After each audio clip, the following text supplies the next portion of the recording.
देवाच्या प्रिय मुलांचे, माझ्या चॅनेलवर स्वागत आहे. दररोज ऑडिओ बायबल वाचन मिळविण्यासाठी सदस्यता घेण्यास विसरू नका. लाईक बटन दाबा आणि हा ऑडिओ तुमच्या मित्र आणि कुटुंबासह शेअर करा. येशू तुम्हाला आशीर्वाद देईल. स्तोत्रसंहिता 35. हे परमेश्वरा, मला विरोध करणाऱ्यांना विरोध कर, माझ्याबरोबर लढणाऱ्यांची लढ. ढाल व कवच धारण कर, माझ्या सहाय्यासाठी उभा राहा. भाला हाती घे, माझा पाठलाग करणाऱ्यांचा मार्ग अडव. मीच तुझे तारण आहे असे तू माझ्या जीवाला सांग. माझा जीव घेऊ पाहणारे लज्जित व फजित होवोत. माझे नुकसान व्हावे म्हणून मनसुबा करणारे मागे हटोत व त्यांना लाज वाटो. ते वाऱ्याने उडून चाललेल्या भुसासारखे होवोत. परमेश्वराचा दूत त्यांना उधळून लावो. त्यांचा मार्ग अंधकारमय व निसरडा होवो. परमेश्वराचा दूत त्यांच्या पाठीस लावो. कारण त्यांनी विनाकारण माझ्यासाठी आपला फासा गुप्तपणे मांडला, माझ्या जीवासाठी निष्कारण खाचही खणली. त्याच्यावर नकळत आपत्ती येवो. जो फासा त्याने गुप्तपणे मांडला त्यात तोच गुंतून पडो, तो त्यात अचानक नाश पावो. मग माझा जीव परमेश्वराच्या ठायी उल्हास पावेल आणि त्याने सिद्ध केलेल्या तारणामुळे हर्ष करी. माझी सर्व हाडे म्हणतील, हे परमेश्वरा, तुझ्यासारखा कोण आहे? तू दीनास त्याच्याहून बलिष्ठ असणाऱ्यापासून सोडवतोस. तू दीनास व कंगालास त्याला लुटणाऱ्यापासून सोडवतोस. द्रोह करणारे साक्षीदार पुढे येतात आणि जे मला ठाऊक नाही त्याविषयी मला विचारतात. मी केलेल्या बऱ्याची फेड ते वाईटाने करतात. माझा जीव निराधार झाला आहे.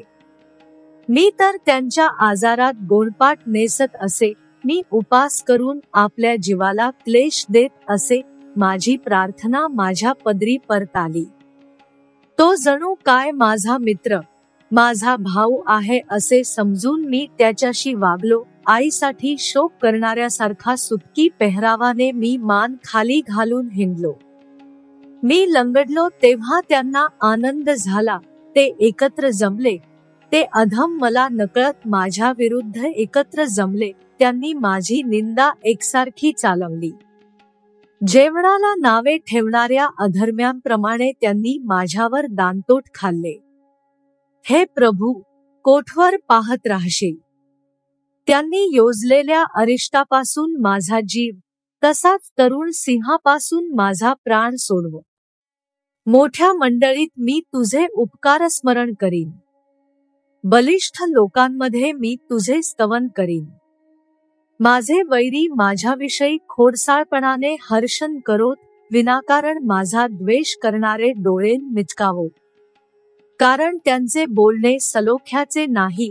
देशात शांततेने राहणाऱ्यांविरुद्ध ते मसलती करतात. माझ्या पुढे तोंड विचकून ते म्हणाले, आहाहा, आहाहा, आता आमच्या डोळ्यांचे पारणे फिटले आहे. हे परमेश्वरा, तूही पाहिले आहेस. उगा राहू नकोस. हे प्रभू, माझ्यापासून दूर राहू नकोस. हे माझ्या देवा, हे माझ्या प्रभू, माझा न्यायनिवाडा व माझ्यासाठी वाद करावा म्हणून उठ, जागृत हो. हे परमेश्वरा, माझ्या देवा, आपल्या नीतीने माझा न्यायनिवाडा कर. ते माझ्या विरुद्ध हर्षण करो. आहाहा, आमच्या मनासारखे झाले असे ते आपल्या मनात म्हणोत. आम्ही त्याला गिळून टाकले असे ते म्हणोत. माझ्या अहितामुळे आनंद करणारे सर्व एकदम लज्जित व फजित होवोत. माझ्या पुढे तोरा मिरवणारे लज्जा व फजिती यांनी व्याप्त होवोत. माझ्या न्याय पक्षाला अनुकूल असणारे उत्साह व हर्ष पावोत.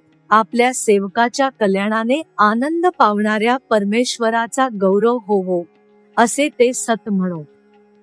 माझी जीभ तुझी न्यायपरायणता गुणगुणत राहील व तुझे स्तवन दिवसभर करील.